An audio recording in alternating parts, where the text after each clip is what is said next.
chers internautes du Nar TV xibaar yi ñu ngi koy dooree ci ki nga xamante ni moo di Bilal Diallo nekk maire ci diwaanu Kër Massar Sud gannaaw bi ko population fale ci boobu commune. Kii di Bilal Diallo yoon da ko tegoon loxo ci événement yooyu ñu génnoon ci mars 2023 pour des raisons yi nga xamante ni dafa laroon ci politique malgré jàpp bi nga xamante ni jàpp nañ ko ci biir kaso bi muy continuer di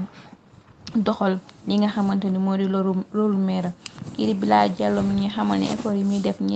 yi muy def yépp ñenn ci ay naataangoom dañu décider